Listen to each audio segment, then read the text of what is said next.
मैं खुल के गल कहने वाला बंदा, तुहानू पता जब तक मैं दिल की गल सारिਆਂ ਦੇ ਅੱਗੇ ना रखा मैनू स्वाद नहीं आता गल करन च।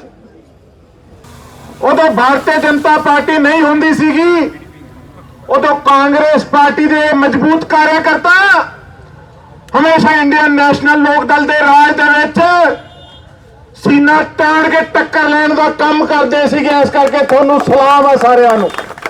6 बजे तो बाद इन्हां दा चुनाव शुरू होया, जिथे आजाद उम्मीदवार जिहदे नाल बीजेपी जिहदे नाल इनेलो, तुसीं देखिया कि किस प्रकार नाल उत्थे धक्का मुक्की हुई, उत्थे लड़ाई हुई, दुनिया जान दा कलेश पिया। तो तुसीं दसो इहनूं वोट चोरी नहीं कवांगे तो होर की कवांगे साथियों।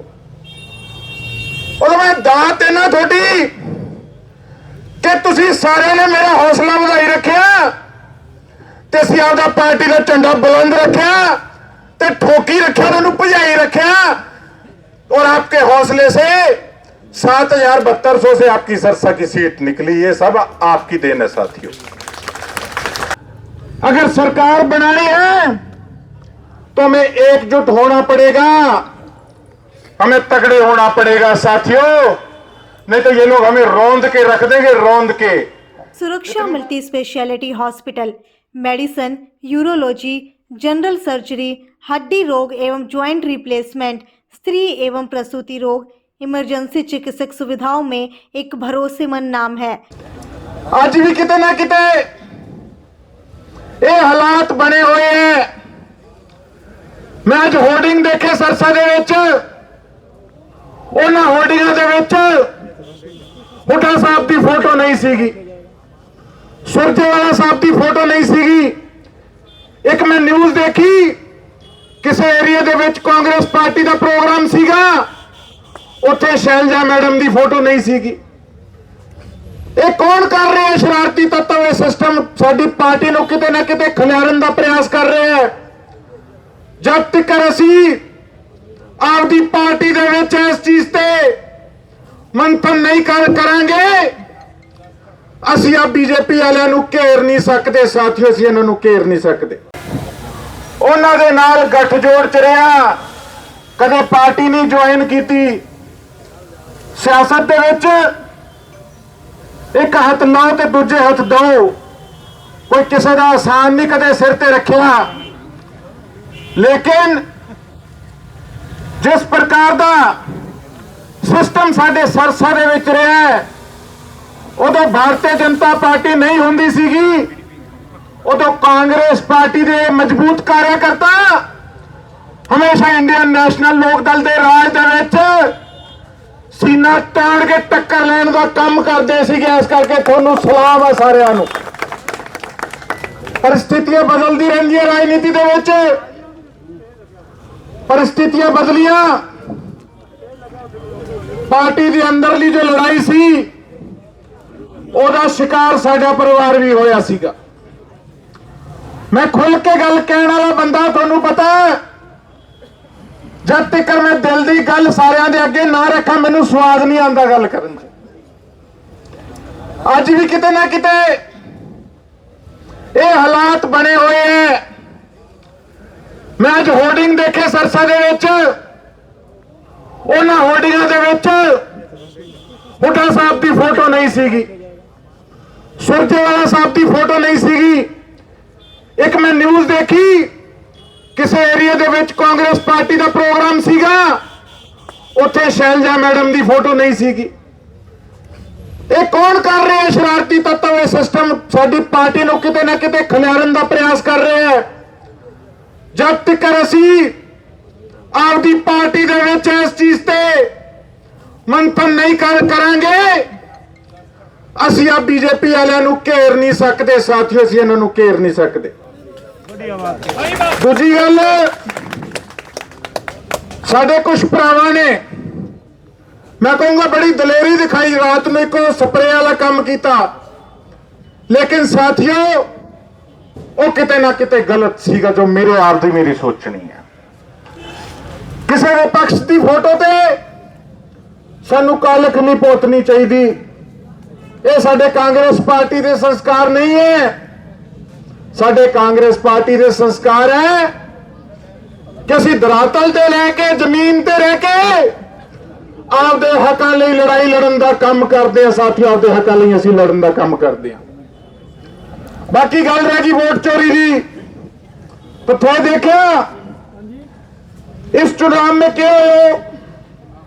हमारे सिरसा की बात थाने बता दूं, हमारे सिरसा में पिछले चुनाव में जब 2019 के अंदर मैं आजाद चुनाव लड़ रहा था, मुझे नहीं पता था इनका क्या सिस्टम है, ये किस प्रकार से चुनाव लड़ेंगे। साथियों, इनका चुनाव शाम को 6 बजे के बाद शुरू हुआ जब वोटिंग खत्म होती है। बूथों के अंदर शरेआम पैसे लेके लोग बैठे थे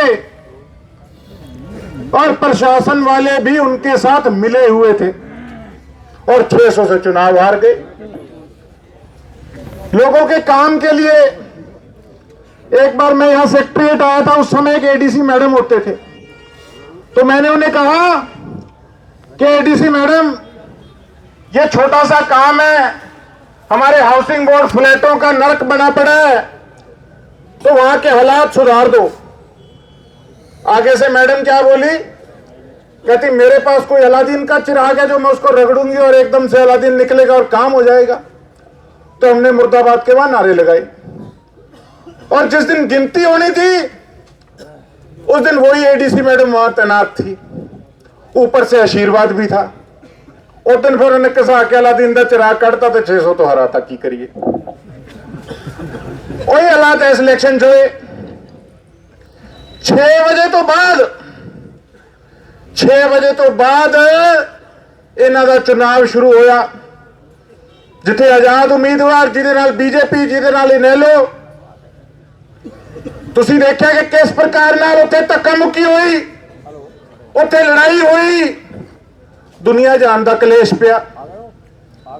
बाजेकां दे विच साडे कांग्रेस पार्टी दे जवाज कार्यकर्ता ने जदों आवाज चकी, उन्हां ते पर्चा देता सारियां ते। ते किस प्रकार नाल तुसीं देखो कि रात नूं 9 बजे तिकर ठोक के उत्थे पोलिंग हो रही सी। तो तुसीं दसो इनू वोट चोरी नहीं कवांगे तो होर की कवांगे साथियों।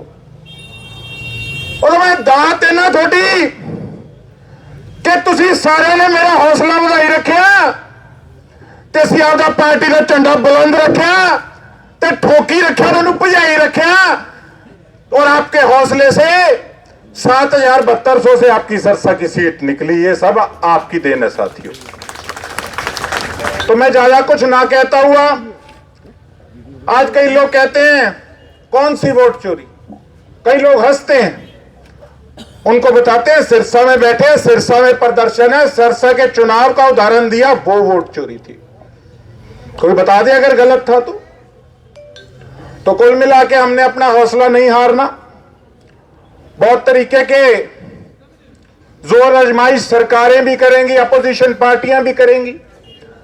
आज कुछ और पार्टियां हैं, उनका टारगेट भारतीय जनता पार्टी नहीं है, उनका टारगेट कांग्रेस पार्टी है, क्योंकि उनको पता है कि अगर हम में कोई कमी रही तो इस करके हम सत्ता में नहीं आए साथियों।